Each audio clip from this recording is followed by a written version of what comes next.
everybody, and welcome aboard my review of Ocean's 8, a movie that I'm a little bit late in reviewing because, to be honest, I just wasn't really that inspired to see it. So Ocean's 8 is directed by Gary Ross, and it is the sequel, sort of spin-off, to these movies, Oceans 11, 12, and 13. This time round, we've got an all-female cast, including Sandra Bullock, Helena Bonham Carter, Kate Blanchett, Rihanna, and a whole bunch of other people. So Sandra Bullock plays Debbie Ocean, who is the sister of George Clooney's character, Danny Ocean, from the Oceans films, and, it's kind of weird because in Gravity, of course, the two of them starred together, which makes you wonder, was Gravity a spin-off of these movies? Yeah, it wasn't. Anyway, she's been locked up in jail for a whole bunch of years because she was put there unfairly. She was framed for a thing, and she's been conjuring up this plan to steal a necklace worth $150 million from the Met Gala, straight off the neck of Daphne Kluger, a really obnoxious actress played by Anne Hathaway. And in the meantime, she kind of has a subplot where she's going to frame the guy who framed her, etc. And look,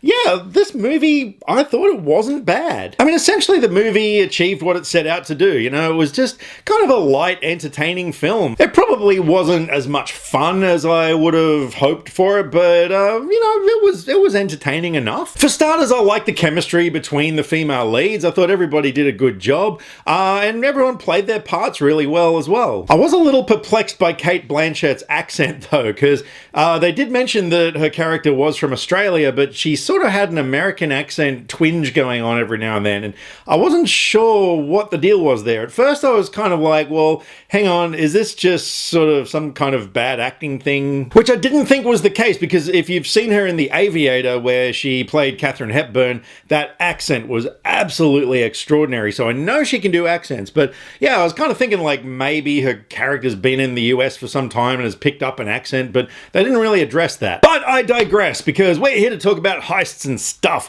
And yeah, look, the whole heist thing in this movie I thought was pretty good. I mean, I like heist movies. I like scenes where people are con artists and getting away with all sorts of cool stuff. And yeah, this movie had its fair share of that. But I thought the movie's main strength was actually found in its third act. There were just a couple of little sort of twists and surprises that, yeah, were kind of welcome by that point, because, the movie could have just kind of tanked towards the end, but it actually picked up in the third act. So yeah, I thought that was actually pretty cool. It was also adequately shot. They kind of tried to mimic the style of the, Oceans 11, 12, 13, including the music. The music was really good. It just had that same kind of jazzy score going through. They didn't quite reach Steven Soderbergh's level of, artistic, that kind of retro vibe going on, but they did a good attempt. But as far as things I didn't like about the movie, I think the main thing was that there was no antagonist in this film, as in no bad guy. Like, the only thing that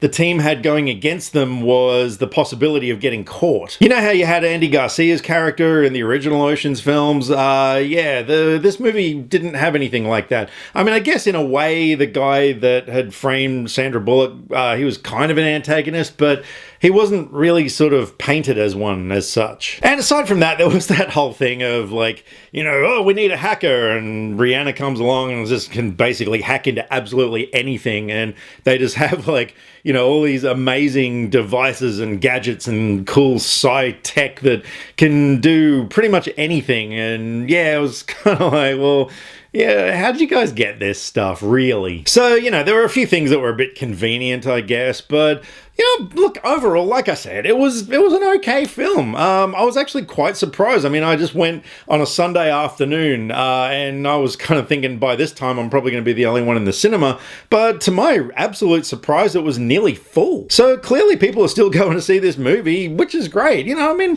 yeah, like I said, it's worth a watch especially if you like the first three, like definitely check it out. I probably would own it on Blu-ray, but it would be one of those things where if I went to grab a movie and it was part of a 3 for $30 deal and I had to pick two more, then yeah, I might add it to that list. I'd see it again. I wouldn't go out of my way to see it again, but if it was on, yeah, I'd check it out again. And that being said, I'm going to give Ocean's 8 a 6.5 out of 10.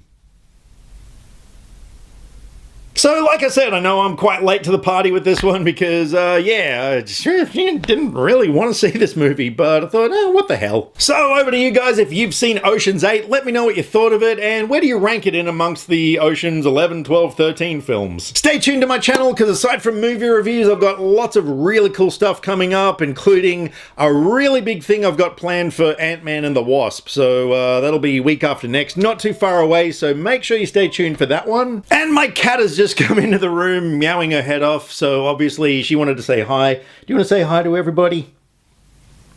She does. She's telepathically saying hello to everybody.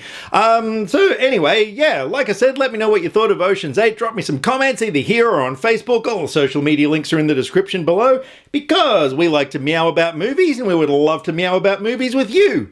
Catch you next time. Click subscribe to stay up to date with all the latest movie reviews. Skynet will be taking over any day now, so what have you got to lose? Nyah.